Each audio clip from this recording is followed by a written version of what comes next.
Presiden Indonesia Prabowo Subianto baru-baru ini menjadi berita utama dengan kebijakannya yang kontroversial. Beliau menawarkan jalan kembali kepada mantan pejabat korup untuk kembali mengabdi kepada publik.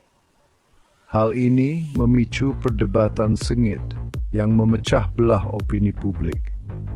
Beberapa orang melihatnya sebagai pendekatan pragmatis untuk pemerintahan. Mereka berpendapat bahwa individu yang berpengalaman dapat berkontribusi, terlepas dari kesalahan masa lalu. Namun, banyak orang lain melihatnya sebagai pengkhianatan terhadap kepercayaan publik dan presiden yang berbahaya. Kebijakan Prabowo bertumpu pada premis penebusan dan pengembalian aset yang dicuri. Beliau berpendapat bahwa memberi kesempatan kepada mantan pejabat untuk bertobat dan menyumbangkan keahlian mereka lebih besar daripada risikonya. Beliau yakin pendekatan ini dapat membantu Indonesia bergerak maju. Namun para kritikus tidak yakin. Mereka berpendapat bahwa kebijakan ini merusak kemajuan bertahun-tahun dalam pemberantasan korupsi. Mereka khawatir hal itu mengirimkan pesan bahwa korupsi bisa dinegosiasikan, mengikis kepercayaan publik terhadap sistem peradilan. Perdebatan seputar kebijakan Prabowo menyentuh inti lanskap politik Indonesia. Ini menimbulkan pertanyaan mendasar tentang akuntabilitas, pengampunan, dan sifat dasar pelayanan publik. Keberhasilan atau kegagalan kebijakan ini akan sangat bergantung pada implementasinya dan komitmen pemerintah terhadap transparansi.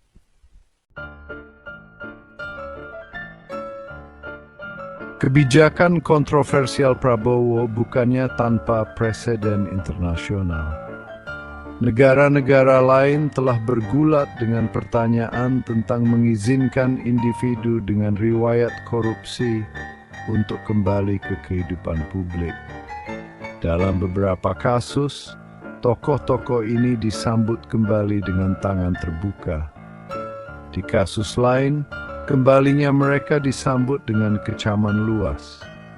Salah satu contoh penting adalah kasus Burhanuddin Abdullah di Indonesia.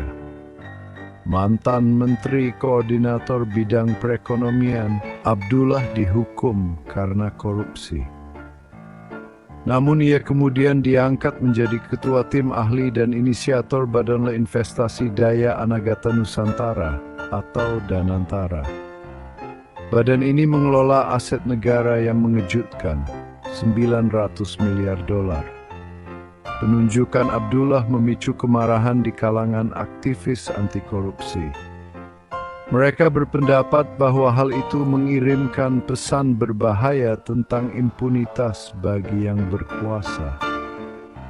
Contoh lain dapat ditemukan di Thailand dengan kasus Thaksin Shinawatra. Seorang mantan Perdana Menteri, Shinawatra juga terlibat dalam skandal korupsi. Meskipun menghadapi tuntutan, ia diangkat menjadi Dewan Penasihat Danantara. Perdana Menteri Malaysia, Anwar Ibrahim, bahkan memberinya peran kepemimpinan informal ASEAN. Kembalinya Shinawatra dari pengasingan pada tahun 2023 semakin memicu perdebatan tentang akuntabilitas dan peran mantan pemimpin dalam kehidupan publik. Presiden internasional ini menyoroti sifat rumit dan seringkali kontroversial dari kesempatan kedua dalam politik.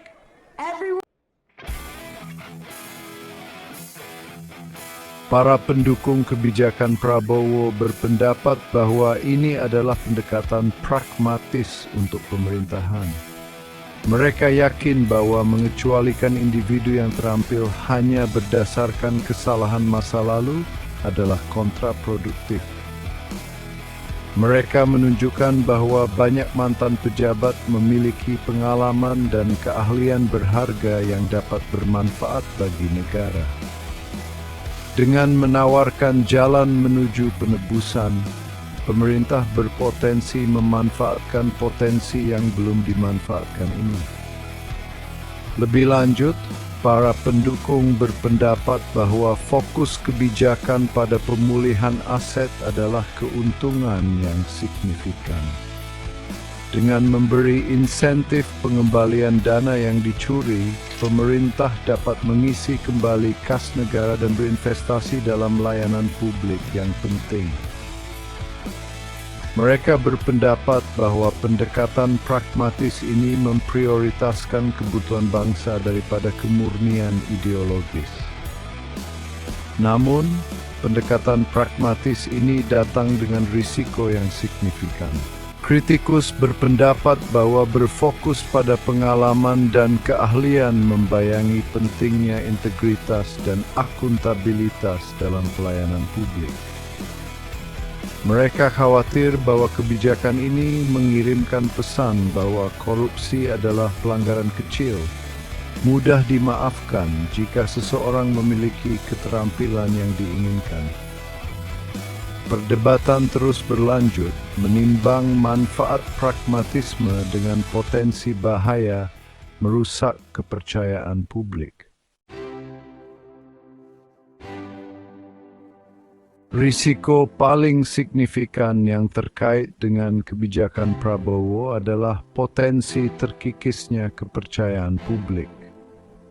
Masyarakat Indonesia telah berjuang keras melawan korupsi.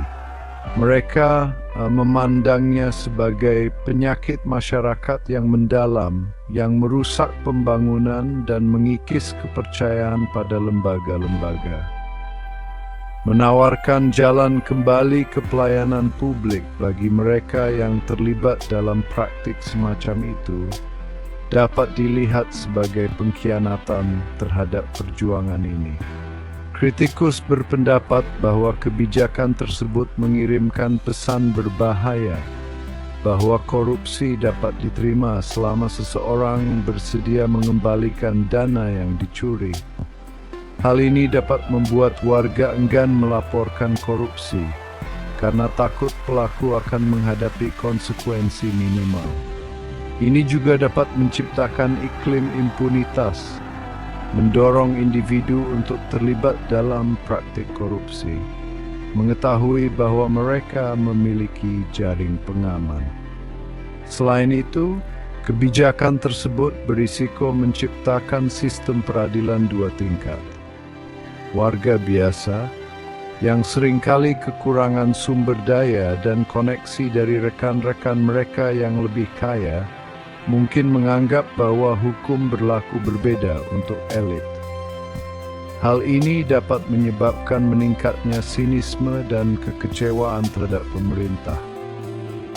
Pada akhirnya, terkikisnya kepercayaan publik dapat berdampak jangka panjang pada tatanan demokrasi bangsa.